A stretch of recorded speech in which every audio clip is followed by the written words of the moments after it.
kembali lagi dalam pelajaran IPS, Ilmu Pengetahuan Sosial. Hari ini, meskipun dalam keadaan pandemi, kita harus tetap semangat belajar. Dan kalian, anak-anak Bapak harapkan harus tetap semangat belajar walaupun kalian berada di rumah.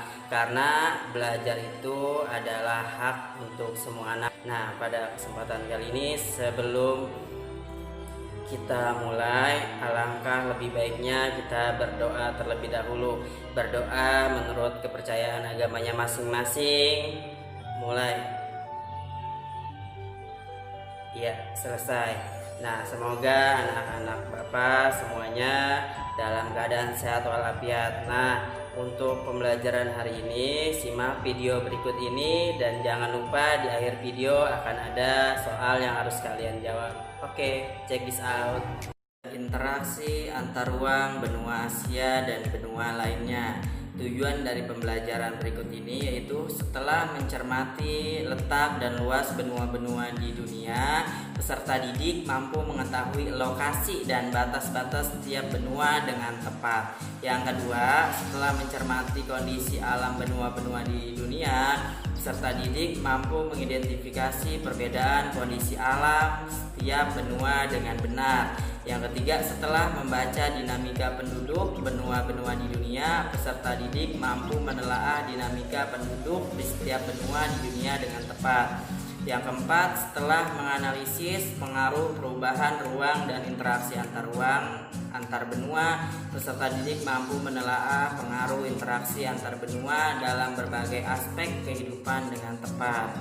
Lanjut, apa yang akan kita pelajari yaitu letak dan luas benua Asia dan benua lainnya, kondisi alam dan dinamika kependudukan negara-negara di dunia, pengaruh perubahan ruang dan interaksi antar ruang di benua Asia dan benua lainnya.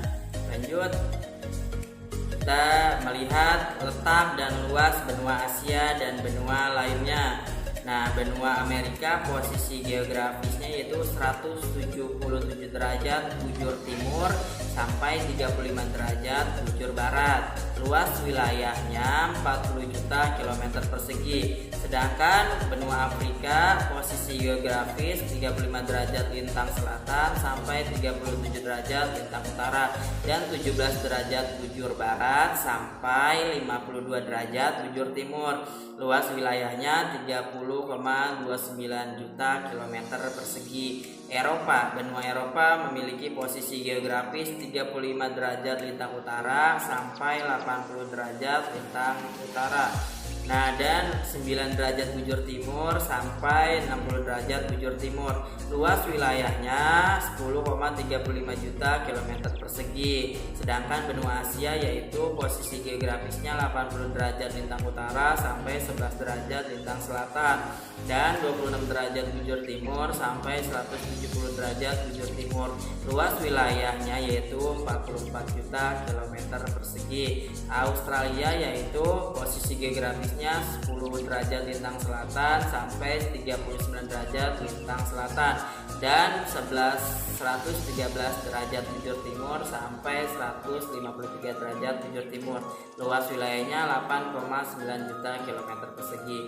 Bisa kita lihat dari semua benua, 5 benua yang ada di dunia, yang paling besar yaitu benua Asia. Lanjut, kondisi alam dan dinamika kependudukan di dunia. Benua Asia dulu. Benua Asia yaitu daerah pertemuan lempeng Eurasia, lempeng Pasifik, dan lempeng Australia. Terdapat 3 kawasan flora dan fauna serta beriklim tropis. Kaya akan sumber daya alam seperti tambang, hutan, pertanian, dan perkebunan. Contoh di Korea Selatan yaitu terdapat titik tertinggi di Halasan dan pegunungan Taebak, memiliki hutan tropis di sepanjang pantai selatan dan pulau Jeju, iklim sedang dengan 4 musim. Lanjut, ada kondisi kependudukan yaitu piramida penduduk benua Asia. Bisa kita lihat jumlah penduduk yang paling tinggi, keragaman budaya penduduk sangat tinggi. Kegiatan ekonomi penduduk didominasi oleh sektor agraris dan industri.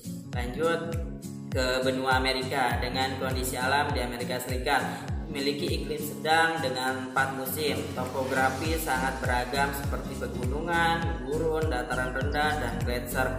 Penampakan alam yang terkenal sangat Mississippi, air terjun Niagara, dan lembah Grand Canyon. Lanjut, ada kondisi kependudukannya yaitu di Amerika Utara didominasi oleh negara-negara maju seperti Amerika Serikat dan Kanada.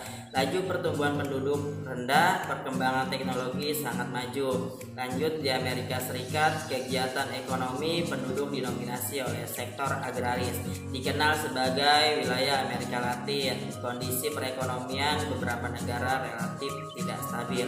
Lanjut, kita ke benua Afrika.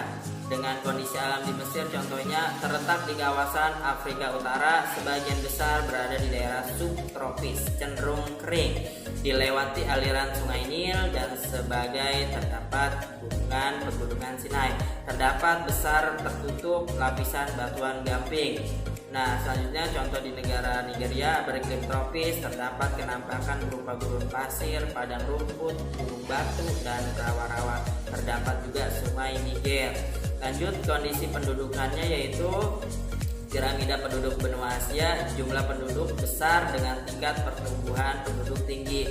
Persebaran penduduk tidak merata, banyak masalah penduduk berupa kesehatan, perekonomian, dan tingkat pendidikan rendah. Lanjut, ada kondisi alam di benua Eropa, dipengaruhi arus laut panas atau Gulf Stream yang sejuk dan basah. Daerah iklim tropis, daerah iklim subtropis terletak di dangkalan Eropa sehingga menjadi pulau kontinental. Contohnya lagi di negara Prancis, sebagian besar daratan di Prancis merupakan dataran rendah. Terdapat cekungan yang dikenal sebagai Masif Sentral. Sedangkan kondisi kependudukannya yaitu di benua Eropa terjadi fenomena aging population. Tingkat pertumbuhan penduduk rendah, tingkat kesehatan, perekonomian, dan pendidikan penduduk relatif baik. Banyak negara maju. Lanjut, yaitu Australia. Di benua Australia, kondisi alam di benua Australia itu terdiri atas 3 zona, yaitu dataran rendah tengah, dataran tinggi timur, dan plato barat besar. Nah, iklim tropis, subtropis, gurun, dan iklim laut sedang. Terdapat kenampakan The Great Barrier Reef. Fauna khas Australia berupa berbagai jenis reptil dan hewan berkantong. Lanjut, ada kondisi kependudukan di benua Australia. Dipengaruhi kedatangan bangsa Inggris abad ke-15. Perekonomian didukung sektor pertanian, perkebunan, perindustrian, dan jasa. Pertumbuhan penduduk lambat. Lanjut, ada pengaruh perubahan ruang dan interaksi antar ruang di benua Asia dan benua lainnya. Perubahan ruang ada faktor alam, yaitu ada tsunami, ada banjir, ada gunung meletus, ada longsor, ada badai. Faktor aktivitas manusia, pemanfaatan alam secara eksploitatif, penggunaan lahan tidak seimbang. Nah, lanjut, ada pengaruh interaksi antar ruang di benua-benua di dunia. Dari segi ekonomi, mendukung pertumbuhan ekonomi, daya saing ekonomi meningkat, kualitas produk meningkat, peluang investasi makin terbuka. Sedangkan di bidang sosial budaya, sektor pariwisata menjadi sektor yang menjanjikan. Pengaruh budaya barat dapat merusak budaya asli, menurunkan kesenjangan sosial. Budaya sebagai kebanggaan suatu negara.